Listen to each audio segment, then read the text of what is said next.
Madison Parker, former Navy SEAL, wilderness instructor, fieldcraft instructor, mostly just learning how to live off the land. The resources that you need to live off the land are all around you. This is the art of primitive living. Okay, we're gonna do my version of, well, it's a multifaceted snare. You can snare rats or squirrels or rabbits with it, even raccoons. It's a very effective system. I'm gonna teach you the one basic system. When you start cutting these limbs off, you gotta be real careful when you start using the machete. If you cut the main trunk line of this spring pole, it's no good. You gotta move on and find another spot. Because if the leaves are on there, it slows it down and it just makes it junky. I mean, you're not gonna catch anything. So you really gotta be diligent about cutting all of it as far up as you can, or reasonably. Now, it's pretty good, but you gotta be real careful. You wanna get all this stuff off. I left that because I wasn't sure I might need it. I think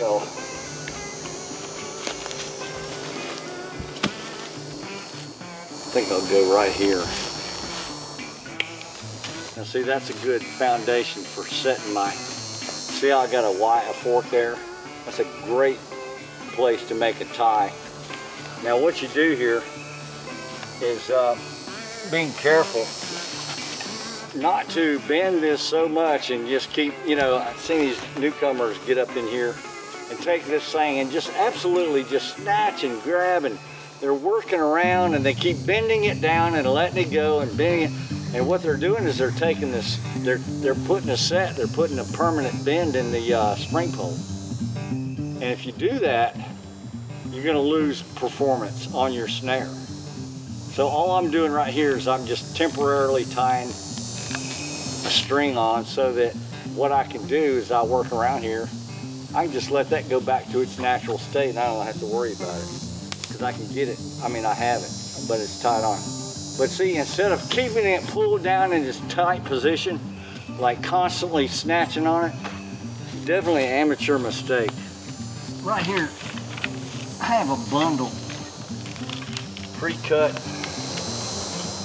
You see this bundle, this is probably 7 or 8 different sets. If I come in here raw with just a machete and I have to start harvesting all the stuff around me in order to make this set, you've already violated by your scent this whole area. So it's gonna automatically put the animal, the critter, whatever you're trying to catch on alert that human scent is in here, and that's a danger, and in some cases they won't even come in because of it. You always want at base camp, back in your home base camp, make your trap sets and bundle them together individually, and then bring those into the field, and then you can work off of that. What we're doing here, see I use that string, a perfect line, it's showing me right where I need to set my trap. And what we're going to do is the entryway from here, because that's the river right there, and they're going to be coming off the river, coming this way back to the field, climb up in their trees. So I'm gonna squirrel or rat. It can be a rat. Rats make great food. Trust me. Nothing wrong with eating rat. So we got some natural fiber here, which I like to incorporate my natural fiber in a primitive trap because I mean, if you've got nylon, I mean, when I say nylon, I mean 550 cord. If you've got it, use it. Okay, what I got 2 verticals here. Now I got to find a decent horizontal for the top. Okay. Top horizontal.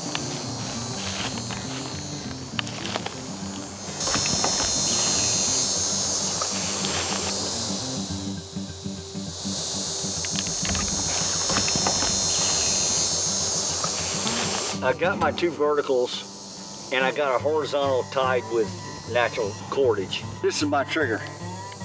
It's going to be tied onto this, okay? And this is my treadle. It's just a simple straight stick, that's all it is.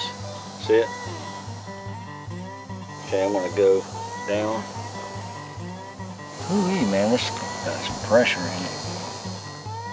Put my treadle across there like that. That's my treadle. But I got that set on safe. And then you kink it. See how I kink that? See that kink? It's like a 90-degree bend.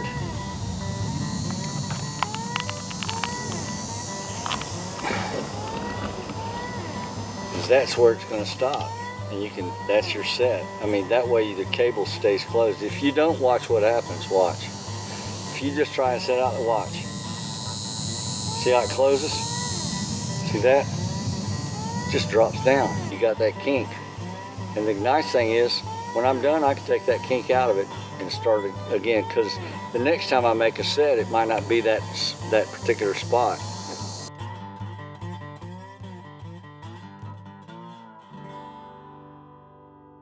This part right here, all this stuff around the back side, that's called a pin, like a dog pin. The last thing you want to do is bait your trap.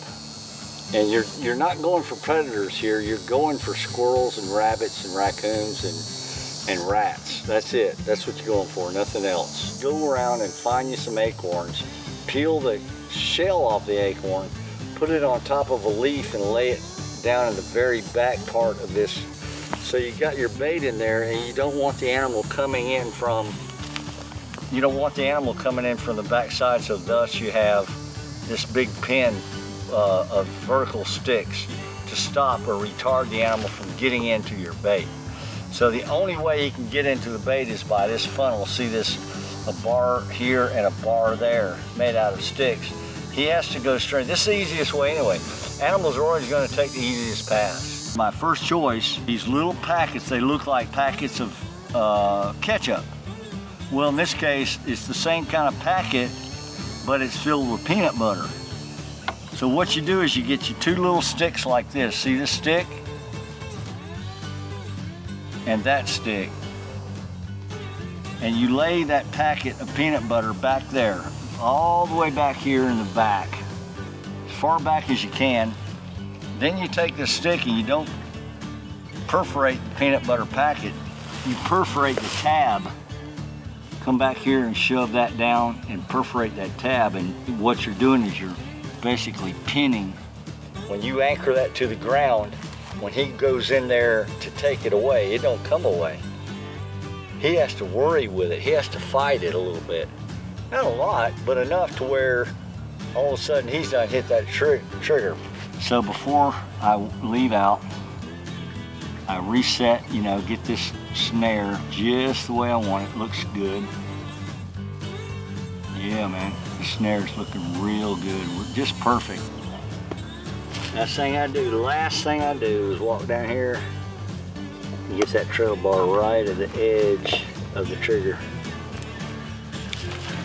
Got your bait, trail bar set, snare set. Pretty good looking set right there. I don't see a whole lot wrong with it. Let's go like that. Stepping back, looking at it. Good funnel. He comes up here and sniffs. He comes up to right here and he smells around. He smells human scent, but he also sees and smells the bait.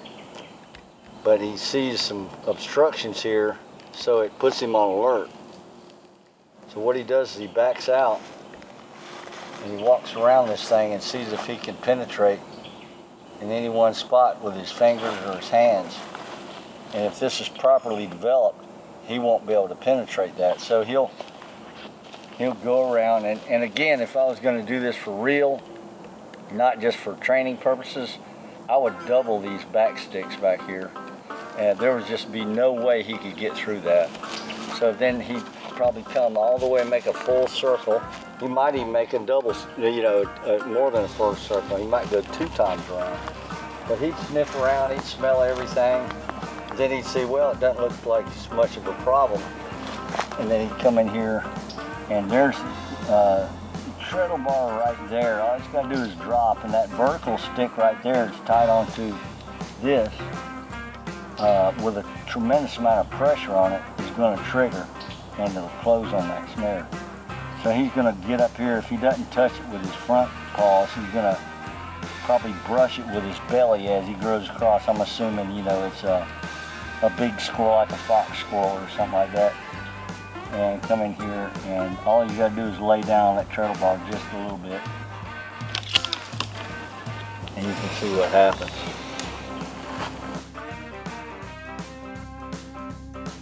Snare is absolutely closed tight with a washer, and this snare with a washer is no mercy in this thing. It's absolutely unmerciful. It will never let up. It will only get tighter. It doesn't loosen up at all. No way. There's no animal in the world can loosen that.